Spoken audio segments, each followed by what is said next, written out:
Hello everybody, welcome back. It's September the 3rd, and yeah, just been spending a little time on the wheel today, putting in a little bit of practicing time. Definitely is important when it comes to trying to get more consistent results. And obviously, since I'm still a beginner, there's quite a bit of trial and error involved. I'm still pretty much using my terracotta. I'll show you what I've been working on today so far. Just, I did that, I actually had done, yesterday or the day before, I had done something that was kind of like a flower pot, but to be honest with you, I didn't really have a plan going in.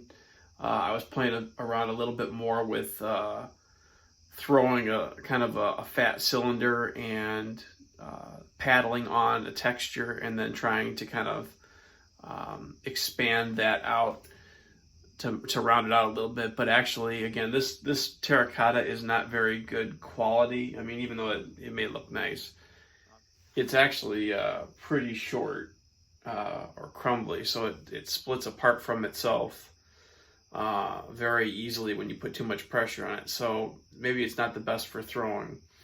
On the brighter note, I did actually get myself some stoneware clay.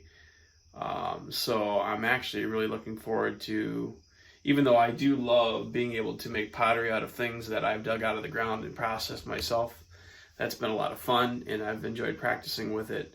I think I would rather start throwing with some better quality clay, for one. That might allow me to progress a little better.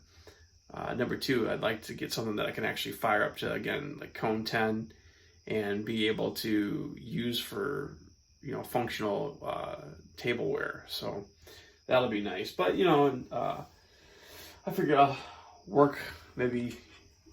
throw maybe the last little bit of clay that I have there. I have some more clay down here that I still have to finish drying out. But again, this red clay can also be used as ingredients as a slip, as an ingredient for other glazes. So I don't necessarily feel like I've got to throw with all of this. And again, now that I've got some stoneware clay, I think I'd rather start throwing with that. But I figured at least this last little bit I'm going to go ahead and throw with. I've also got a little mound down there that I had a couple of mess ups, so it's got to dry back out because it was pretty wet. As well as this dry clay from other recycling that I've done from other throwing that I've been doing. So yeah, lots of clay to play with. But anyway, let's see if we can get a decent shot of the wheel. I never have filmed any kind of throwing, mainly because I mess up a lot. But sorry if there's going to be any shadows. And hopefully I won't be in the way too much, but hopefully you'll be able to see my hand posture and stuff like that, what I'm trying to do anyway. I'm going to try to throw, I think, it's funny, oddly enough, I've been having a little bit of a hard time just thinking about what do I want to make. Got this lump of clay, and I'm like, what do I want to make with it? Right now, because this is just terracotta clay, again, it's not high-fired clay, so I will probably not make things that are too tall, because I don't intend really on firing this in the gas kiln. I intend on firing it in the little green kiln here, which again only gets up to cone 06, which is about 1860, 1870 degrees. So yeah, and this thing's only 6.5 inches tall inside, so I really can't make something too big. And the reason why I don't want to put any of this in the big kiln is because I want to do cone 10 firing, which this I doubt would even stand up to that kind of temperatures. Although I will put a little piece in there when I do a firing to see what happens to it. And I don't do any bisque firing. I'm doing once fired pottery. Because I just don't want to waste the money and the time of doing bisque fires. So I'm basically gonna, as I've said before, I'm basically going to throw my pots, let them dry, glaze them raw, and then put them in and fire them all in one process instead of doing it in the 2 firings the way most conventional pottery people do it now. Anyway, I'm not going to use all this for this. I think I'm going to try to throw a tankard. I'm not really ever tried one. I've seen them thrown. So I really don't know how much clay is going to be necessary. I'm just going to whip off a hunk. That's probably close to a pound. I've got to go get myself, funny how many, I thought this was going to be a relatively inexpensive hobby where I didn't buy too many things, but it's amazing when, at least starting off, how many things that you have to buy. I had to go buy some kiln posts today, my cones for, doing the actual firing. So all I'm doing right now is just trying to make a ball out of this and trying to make it to where I don't trap any air, because that would be bad. You don't want to trap air in your clay. So you're just trying to get to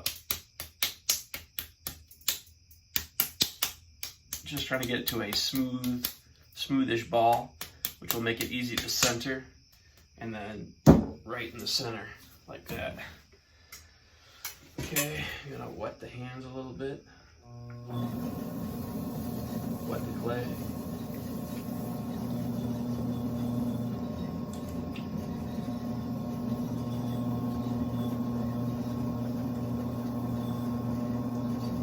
So you cone it up, which some people cone it real high. So far I really haven't done that too much. It's amazing though what kind of strength it's important to have in hand posture on the clay itself. So as you can see, I've got it pretty well centered even right now. Again, if you're not strong with your arms, again, I've got my arms supported on my legs. If you're not very strong with your arms, the clay will tend to throw your hands around and make it very difficult for you to center. So again, that's kind of why I didn't shoot a lot of videos, because I was really just struggling myself with those basics. I mean, and even right now, you can kind of see my hand. See how it's kind of wobbling back and forth? I'm not quite centered still. I seem to be pretty good about getting these things centered, although look at that, now that I'm talking about it, she's all over the place. So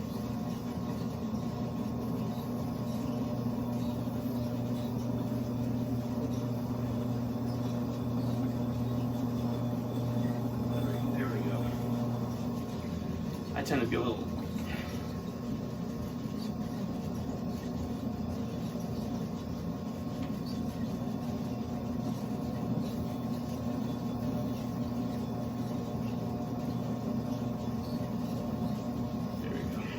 back to center again.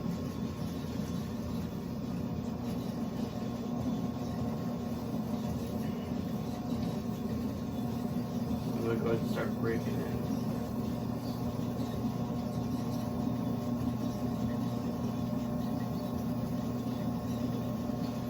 And because I'm not going to do a trimmed foot on this, I can pretty much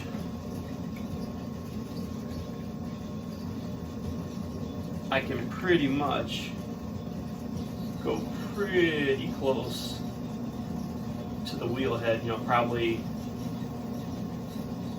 I actually really don't know how thin your base should be. I've been tending to try to make mine like maybe 1/8 of an inch, and I feel like I'm getting a fairly good feel for how deep I have to drill with my fingers without hitting the actual wheel head. And so then at that point right there, you got to start to smooth out the bottom.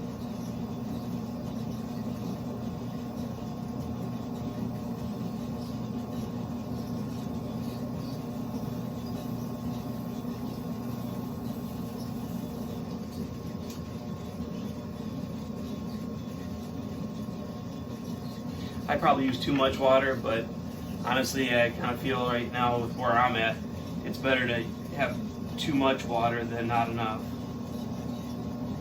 I'm starting my lift, my first lift I should say, and I'm really trying to get better at controlling my speed of my lift, the thickness of my walls, trying to make it somewhat consistent, and trying to cone in the top. As you can see, I'm trying to keep that top coned in.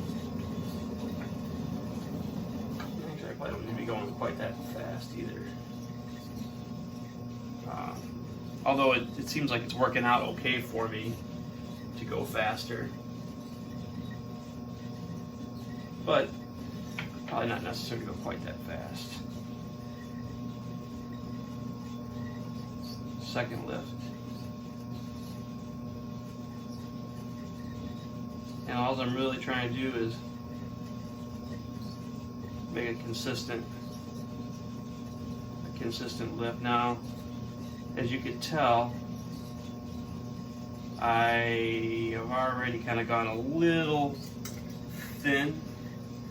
I still haven't quite got my form. I should have thrown that somewhat wider, which is not a real big problem. And actually, I probably would say I likely have too much clay on the top. I probably made this bigger than what I needed to. So again, with this clay, what I've also found is just it's really important for me to not make too big of moves too fast with it, because again, it's pretty brittle.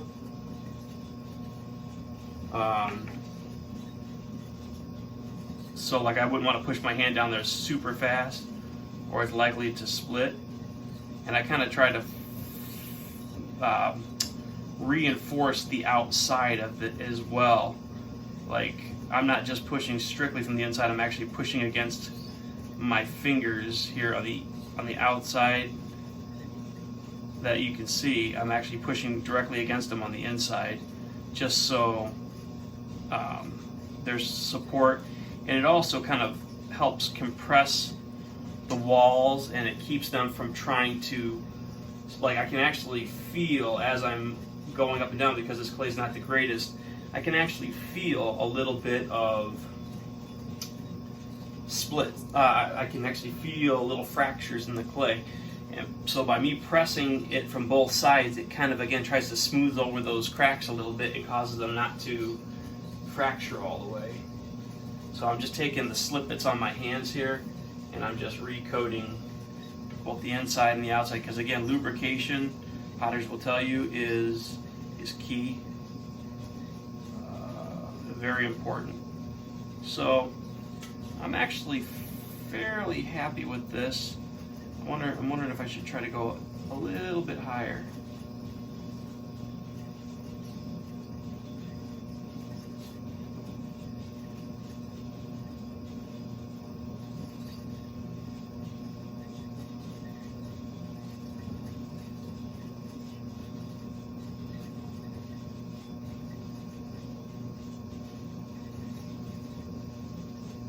Again, a professional potter would probably be moving much faster than what I am,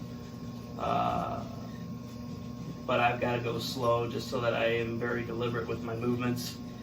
It's very easy to mess up. And again,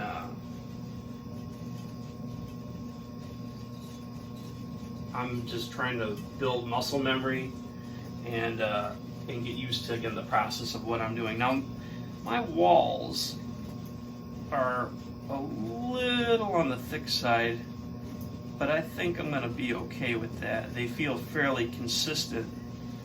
I've got a little extra thickness on the rim here, which I'm not too unhappy with. I wonder if I should try to smooth it out just a little bit.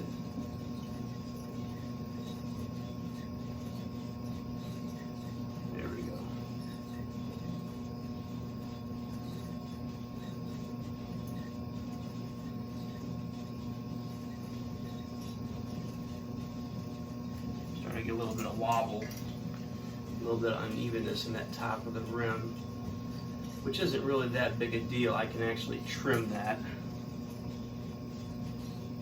but I'd like to be able to learn how to just kind of force it back in. But see, like when you kind of compress it like that, all that really does is make the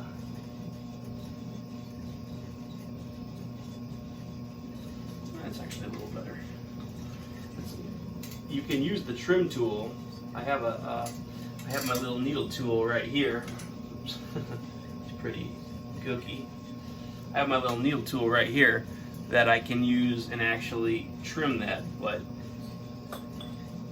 and that, you know, there's nothing wrong with doing that, but I would prefer to be able to just, with my fingers, kind of try to compress the rim and kind of get it where it should be, like that. Alright, so at this point here, it's about what it should be. Maybe the base should be out just a little bit. And actually, I feel like I've left a little too much clay at the bottom too, to be honest with you. But again, you know, you have to realize also that this clay will shrink.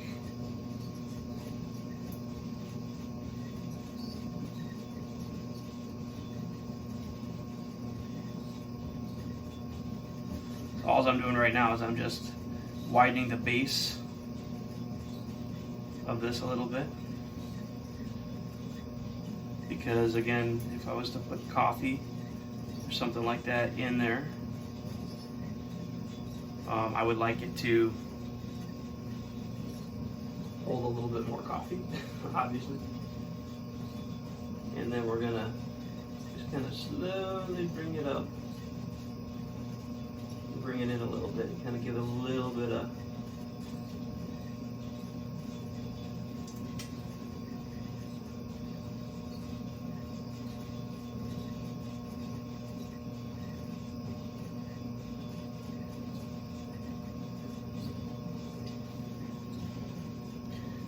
now.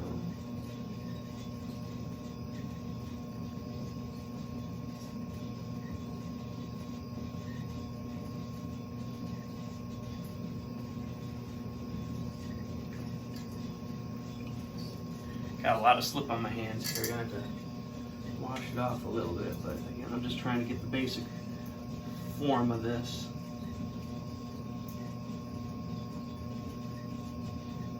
I don't want to push it too far, cause myself a lot of problems. Yeah, just trying to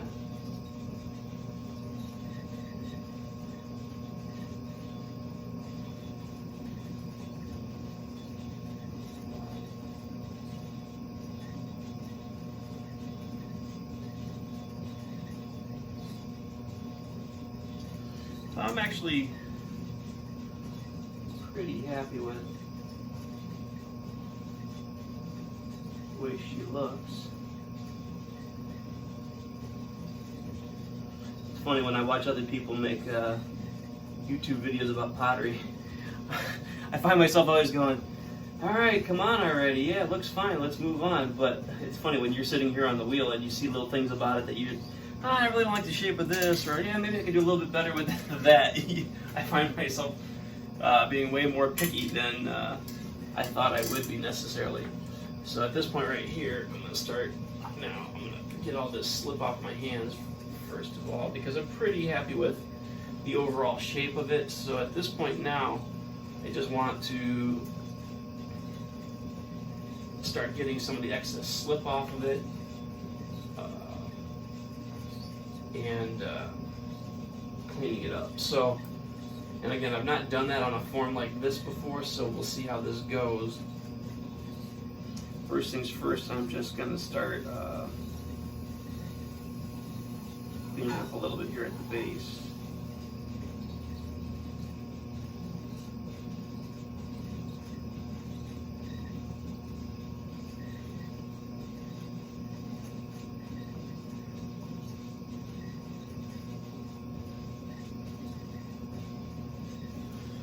So, that's that. It actually looks pretty good, to be honest with you. I mean, for a first attempt.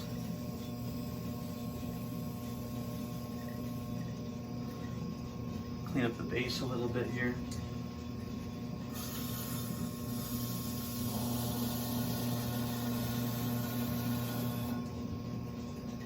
Trying to get all the excess slip off the place. The outside actually I'm pretty happy with. Now I'll go ahead and clean up. I've got a lot of slip and some water at the bottom of the pot, so now I'm just gonna go down with my sponge here and kind of soak up some of what's on the bottom.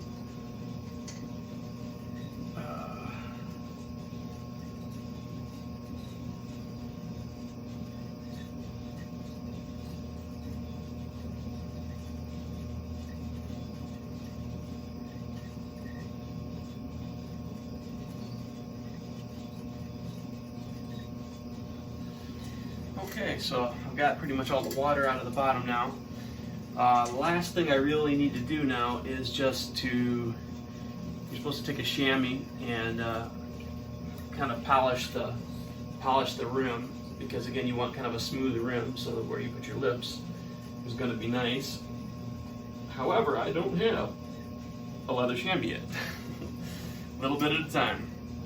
So what I did is I actually took I know these are not the best thing to use, but I took a piece of garbage bag and made myself kind of a bootleg chamois. And again, all you're really doing here is just kind of smoothing the rim down a little bit.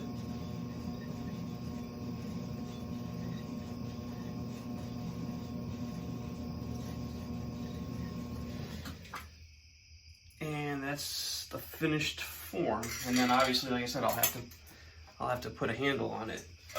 Oh, you know what? I didn't see. I told you I was new at this. I still got to trim the base a little bit. This is going to be an untrimmed foot. So I would like to do just a little bit more as far as cleaning up this.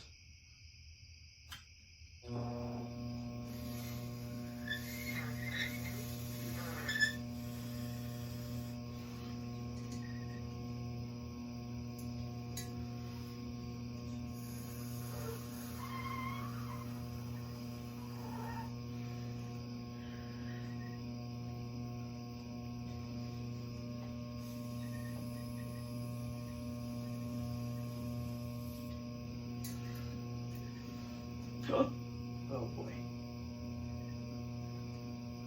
This is what happens when you're not good at what you do. Not experienced. My beautiful pot I just spent all this time working on, I just dinged it. That's alright, looks like I got it back. But yeah, that happens.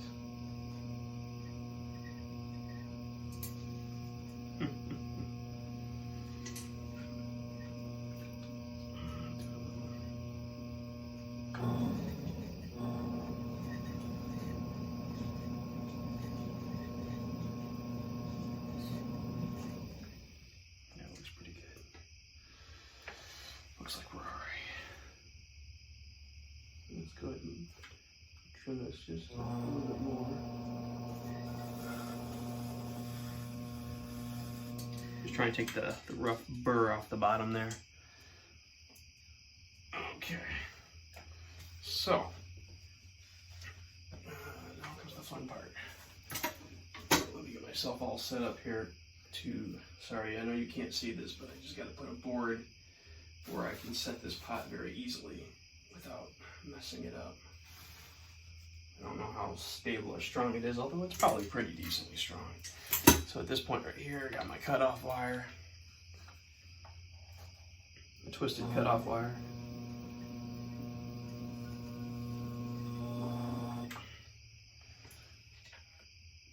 Okay. So she's cut off.